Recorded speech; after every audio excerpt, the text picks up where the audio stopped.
महासील रत्ती। महासील रत्ती एक हमारा पूरे भारत का और बृहद भारत का हम ये कहेंगे, क्योंकि नेपाल के अंदर भी महासील रात्रि या महाशिवरात्रि, महासील रत्ती ये मनाया जाता है। जैसे पुराने महोत्सव मैंने बताए या जो पुराने महोत्सव भारत में जाने जाते हैं, सभी उत्सव जितने भी भारत में हैं अधिकतर फसलों पे आधारित हैं। फसल आने वाली होती है, पकने वाली होती है या आ चुकी होती है, उसकी खुशी में यहाँ उत्सव मनाए जाते हैं और साथ ही साथ सील का भी पालन किया जाता है।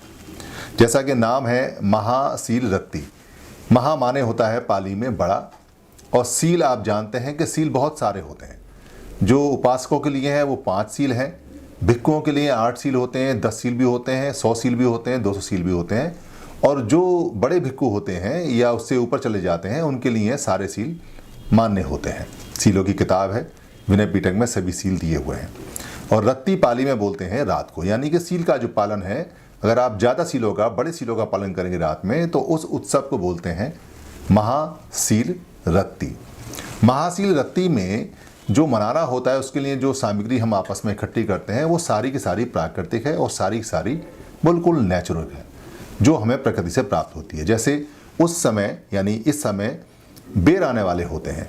बेर की झाड़ियाँ पहले बहुत हुआ करती थी भारत के अंदर, और बेर छोटी झाड़ी से लेके बड़े बड़े पेड़ों पे लंबे बेल, गोल बेर, झाड़ी बेल, छोटे छोटे बेर बहुत आते थे। और ये वो सही समय है जब बेर एक साथ पकते हैं, तो बेर अधिकतर लिए जाते हैं।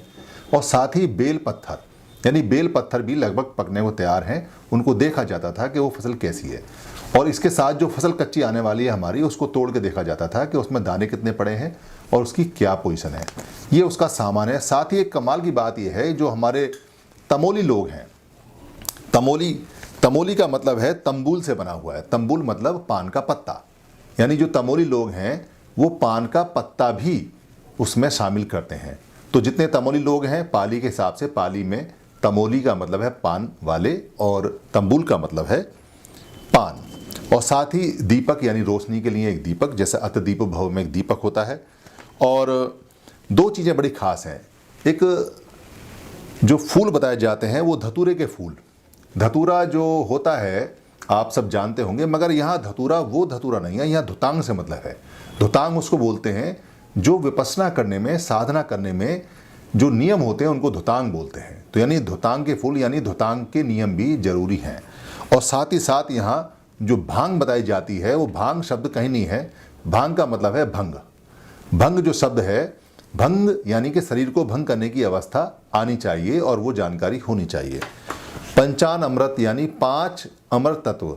5 अमर तत्व का मतलब है पंचशील वाले 5 अमर तत्व, जिनको हम साथ में जानते हैं या लेते हैं। ये छोटी छोटी चीज़ें हैं जो नेचुरल चीज़ें हैं, और ये सारी की सारी आपके पास होनी चाहिए जब आप महासील रत्ती के लिए तैयारी करते हैं या महासील को पालन करने के लिए बैठते हैं, या उस साधना में या उस जो विपස්සना में जाते हैं उसके लिए। महासील जो रत्ती हैं ये हर महीने में एक बार जरूर आती है। पूरे भारत में 12 बार आती है, मगर जो फागुन के महीने में आती है, खास तौर से फागुन के महीने में जब काला पक्ष होता है। काला पक्ष मतलब जब जो चांद की रोशनी धीरे धीरे घटती है तब, और उसमें जो 14 डे होता है, यानी जो 14वां दिन होता है, 14 होती है, उस दिन में शाम से मनाई जाती है और अगले दिन अमावस्या होती है, तब तक ये मनाई जाती है। उसके बाद तो फसल पकने का आरंभ होना शुरू हो जाता है, क्योंकि फागुन चल रहा है और फागुन के बाद में फसल पक जाएगी तो लोग बिजी हो जाएंगे, तो अपने सीलों को बहुत ज़्यादा मजबूत करते हैं और सीलों का पालन करते हैं। इन सीलों को पालन करने वाले जो लोग हैं अधिकतर नागवंशी हैं। सांप को तो सप बोलते हैं, मगर यहाँ नाग है, तो कुछ जो हमारे नायक थे उनके शरीर पे, गले पे आपको नाग मिलेंगे। और हमारे जितने भी नायक सील का पालन करते थे या प्रमुख नायक जो भी थे, वो सारे के सारे नागवंशी थे, इसलिए नाग उनमें दर्शाया जाता है, नाग उनमें बताया जाता है। और उनका प्रज्ञा का नेत्र, यानी जिसको हम बोलते हैं त्रिनेत्र, तीसरा नेत्र, प्रज्ञा का नेत्र, उस महासील को पालन करने के बाद में प्रज्ञा का नेत्र उनका खुल जाता है, प्रज्ञा उनकी बढ़ जाती है। हमारे जितने भी नायक या जो लोग इसको करते हैं अधिकतर उसमें आदिवासी, वनवासी, जंगलवासी, काले लोग और कर्मठ और शरीर से बलिष्ठ लोग होते हैं। उनकी मुद्रा वही होती है जो बैठने के लिए साधना में बिल्कुल सीधी होती है, दोनों पैर मोड़ के और हाथ कमर सीधी करके, गर्दन सीधी करके वो लोग विपश्यना में बैठते हैं। ऐसी परंपरा रही है। 3 सूत्र का यानी त्रिसूत्र का इसमें ध्यान रखना होता है, त्रिसूत्र का पालन करना होता है। त्रिसूत्र कौन कौन से हैं? 3 सूत्र दुनिया जानती है, बुद्धं शरणं गच्छामि, धम्मं शरणं गच्छामि, संघं शरणं गच्छामि।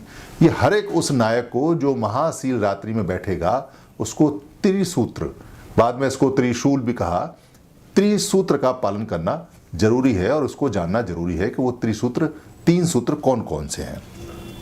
दीप धारण करना है। दीप क्या है? ठंडे प्रदेशों में दीप पाली भाषा में बोलते हैं दीपिका और दीपिको, यानी बाघ और बाघनी। उसकी जो खाल है उसको दीप भी बोलते हैं। दीप के 3 मतलब है पाली में।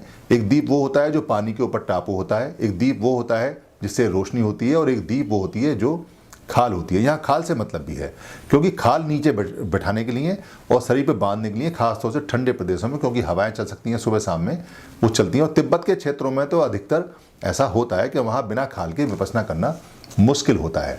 अगर आप लेह जाएंगे और लेह में अगर आप एक रोड पर जाएंगे तो रोड का नाम है समकर रोड।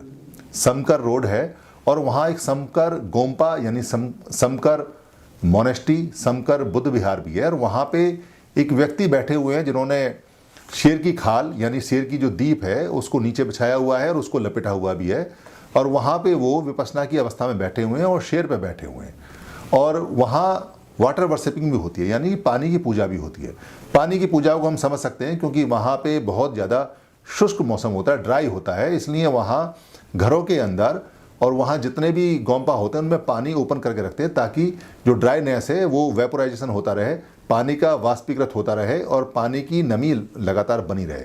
इसलिए वाटर वर्शिपिंग वहाँ होती है। वाटर वर्शिपिंग बहुत पुरानी पद्धति भारत की है और ठंडे प्रदेशों में ये रहती है। एक बात यहाँ ध्यान देने की है कि पूरे पाली साहित्य में ये जो महाशील रात्रि है इसका जिक्र नहीं है। इसका मतलब ये है कि बुद्ध के समय में महाशील रात्रि का अभ्यास नहीं होता था। ये अभ्यास बुद्ध के बाद में बुद्ध के किसी महानायक ने, जिसने इसको डेवलप किया या देखा, वहाँ से ये आरंभ हुई है और ये बिल्कुल उसी अवस्था में है। वही इसकी चीज़ें हैं और वही इसका एकदम तरीका है। इसलिए पाली साहित्य में महाशील रात्रि का जिक्र नहीं मिलता, मगर महाशील रात्रि पूरी देश के अंदर मनाई जाती है। देश के हर एक हिस्से में महाशील रात्रि लगभग, और नेपाल के अंदर भी ये मनाई जाती है।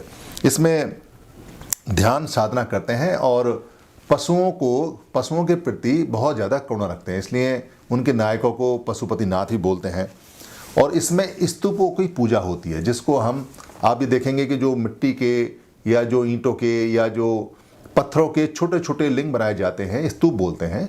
लिंग का मतलब होता है जनेंद्री केंद्र, यानी 5 तरह की जनेंद्री केंद्र होती है हमारी। स्किन होती है, आँख होती है, नाक होती है, हमारा मुंह होता है। ये सब जहाँ से इंद्रियाँ होती हैं उनको जनेंद्री बोलते हैं। तो ये जो स्तूप है, स्तूप की पूजा होती है, यानी स्तूप की मान्यता होती है। स्तूप के जो लोग हैं, जो उसके पीछे के लोग हैं स्तूप की याद में, उनको जाना जाता है और उनको साफ भी किया जाता है और उनको पानी से साफ करने की प्रक्रिया होती है ताकि याद रहे कि कितने कितने लोग हमारे सील में आगे बढ़े और सील में उन्होंने परिवारों को और देश को आगे बढ़ाया। इस सील से ही शील बना और शील से शैल बना और शैल से शैव मत बना। तो और जो लोग सील नहीं मानते उनको विशील बोलते हैं, यानी वो विशील मत के होते हैं। और जो सील मत के होते हैं उनको सीलवान भी बोलते हैं, शैलवान भी बोलते हैं और शैववान भी बोलते हैं। इसमें जितने भी लोग हैं आप ध्यान देखेंगे कि सब गरीब गुरबा लोग, जितने भी मूल निवासी जंगल में रहने वाले हैं, वही लोग इसकी मान्यता करते हैं। और आज भी अधिकतर जो सीलों का पालन करने वाले लोग हैं वही हैं। और अधिकतर लोग, क्योंकि शमशान में जाके सबसे अच्छी विपश्यना होती है।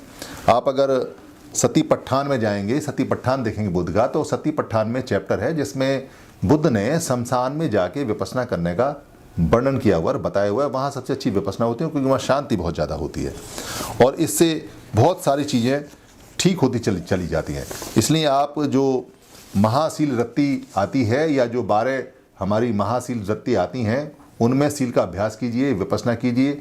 अभी विपश्यना पूरी दुनिया में चल रही है और इसको समझिए, इसको आगे बताइए, क्योंकि ये बहुत इम्पोर्टेंट और बहुत ख़ास है। और इसमें आपने देखा होगा कि इसको करने से करुणा, मैत्री, भाईचारा और शांति बहुत अधिक मिलती है, इसलिए इसका पालन करना चाहिए। धन्यवाद।